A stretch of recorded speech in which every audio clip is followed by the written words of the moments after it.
সোমবার 2 ডিসেম্বর 2024 দৈনিক ইনকিলাব তাদের ই-পেপারে সংবাদ শিরোনাম করেছে 21শে আগস্ট গ্রেনেড হামলার মামলা, তারেক রহমান সহ সবাই বেকসুর খালাস, শুকরিয়া আদায়, বিজয় মিছিল ও মিষ্টি বিতরণ। প্রতি বছর 16 বিলিয়ন ডলার পাচার হয়েছে। দুর্নীতির শ্বেতপত্র প্রধান উপদেষ্টার কাছে হস্তান্তর। আস্থা ফিরছে গ্রাহকদের মধ্যে। দুর্বল ব্যাংকের টাকা ছাপিয়ে সহায়তা বাংলাদেশ ব্যাংকের ইতিবাচক সিদ্ধান্ত বলেছেন বিশেষজ্ঞরা। দৈনিক জনকণ্ঠ তাদের সংবাদ করেছে তারেক রহমান সহ সবাইকে খালাস, বিচারিক আদালতের রায় বেআইনি ও অবৈধ। হাইকোর্ট পূর্ণাঙ্গ রায় দেখে আপিলের সিদ্ধান্তে অ্যাটর্নি জেনারেল। মৃত্যুদণ্ডপ্রাপ্ত 19 যাবজ্জীবন 19 জন ও বিভিন্ন মেয়াদের দণ্ড প্রাপ্ত সবাই খালাস। বিগত সরকারের আমলে বছরে 16 বিলিয়ন ডলার পাচার। দেশের অর্থনীতির উপর শ্বেতপত্র প্রণয়ন কমিটির চূড়ান্ত রিপোর্ট। এটা ঐতিহাসিক দলিল প্রধান উপদেষ্টা। এই ছিল আজকে জনকণ্ঠের প্রথম পাতার খবর। জনকণ্ঠ অন্য পেজে খবর করেছে যে নবীন নাবিকদের শিক্ষা সমাপনী কুচকাওয়াজ বাংলাদেশ নৌবাহিনী। এরপর তারা আরো খবর চেপেছে জনপ্রশাসনে কাঠামোগত পরিবর্তনের সুপারিশ করা হবে। মশা নিধনে ওষুধ প্রয়োগে বৈষম্য হচ্ছে। সম্পাদকীয়তে জনকণ্ঠের সম্পাদকীয়তে লিখেছে পার্বত্য চট্টগ্রাম চুক্তি শান্তি এখনো অধরা।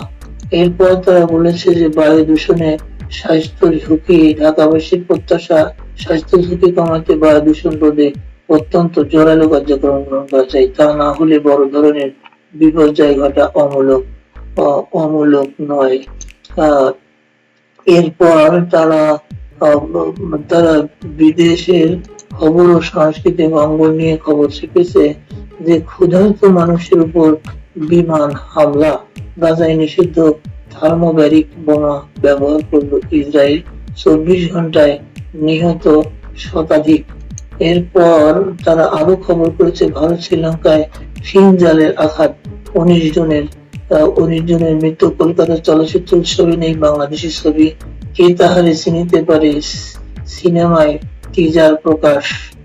এই ছিল তাদের বিদেশের খবর। এরপর শেষের কথা খবর করেছে দৈনিক জনকণ্ঠ। দার্জিলিং যেতে হবে না, সমতল থেকেই দেখা যাবে কাঞ্চনজঙ্ঘা। এরপর নীতি বাস্তবায়নের ব্যর্থতা নিয়ে আলোচনা। গণতান্ত্রিক ন্যায়ভিত্তিক সমাজ গঠনের শিবির সবসময় সচেষ্ট, সকলের ঐক্যবদ্ধ প্রয়াসে দেশে এগিয়ে নিতে হবে। ক্রান্তিকাল পেরিয়ে দেশকে উজ্জ্বল ভবিষ্যতে পৌঁছে দিতে হবে। বীর মুক্তিযোদ্ধা সেনা সদস্যদের সংবর্ধনা অনুষ্ঠানে সেনা প্রধান। যুগান্তর তাদের এই সংবাদের শিরোনাম করেছে 15 বছরে 28 লাখ কোটি টাকা পাচারের অর্থ 78টি পদ্মা সেতুর ব্যয় সমান, 5 বছরে জাতীয় বাজেটের চেয়ে বেশি। এই ছিল আজকে যুগান্তরের খবর। যুগান্তর তাদের সম্পাদকীয় কলামে লিখেছে যে দেশোপযোগী শিক্ষা ব্যবস্থা গড়তে হবে। এছাড়া তারা শেষ পাতায় সংবাদ করেছে যুগান্তর মুজিবুলের সঙ্গে ফার্স্ট টাইম প্রকল্প পরিচালকরা ও সাবেক রেলমন্ত্রী 8 বছরের দুর্নীতির ফিরিস্তি। 8 বছর মেয়াদে 91,000 কোটি টাকার কাজে ব্যাপক লুটপাট। টাকার ভাগ গেছে শীর্ষ পর্যায়ে ক্ষমতাধরদের কাছে। সংস্কার নয়, নজর ছিল নতুন কাজে। ইত্তেফাক তাদের প্রধান শিরোনাম করেছে তারেক রহমান সহ সব আসামি খালাস, গ্রেনেড হামলা মামলার ডেথ রেফারেন্স ও আপিলের রায়। বছরে 24,000 কোটি ডলার বিদেশে পাচার হয়েছে। বেআইনি পুনঃতদন্ত ও বিচারে সাজা হয়েছিল তারেক রহমানের। লাভজনক নয় এমন প্রকল্পের সম্পদ অপচয় করা হয়েছে। সামনে কঠিন সময় পার করতে হবে আহ, পার করতে হবে, দেশ ও জাতিকে নিরাপদ জায়গায় নিয়ে যেতে চাই সেনা প্রধান। জায়গায় দিন তাদের এই পত্রিকার শিরোনাম করেছে যে অভিযোগ গঠনের ত্রুটির কারণে তার এই রায়। অভিযোগ গঠনের ত্রুটির কারণে এই রায় হাইকোর্টের পর্যবেক্ষণ। জায়দিন আরো খবর করেছে হাসিনার আমলে বছরে 2 লাখ কোটি টাকা পাচার, তারেক ও বাবর সহ সব আসামি খালাস। রায়ে স্বস্তি, বিভিন্ন স্থানে আনন্দ মিছিল বিএনপি।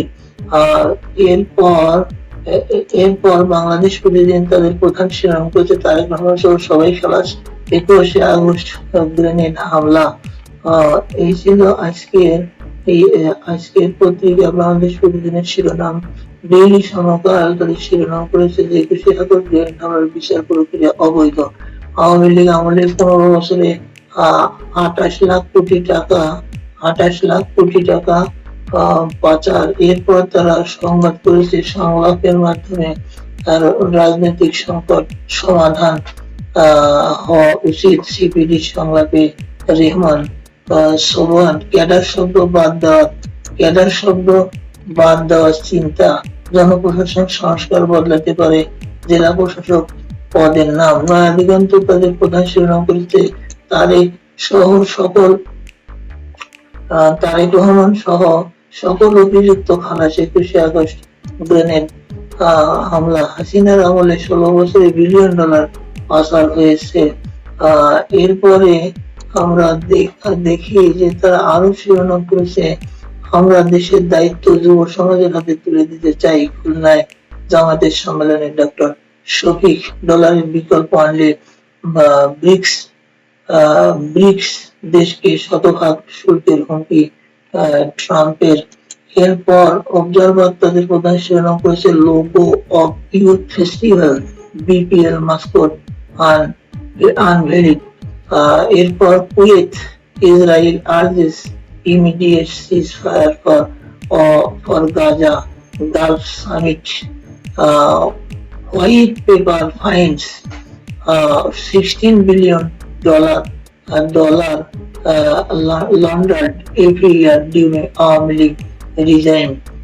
হাইকোর্টের সম্পর্কে একটি প্রতিবেদন। AC accused Tariq, 48 others calling 2018 trial court verdict illegal.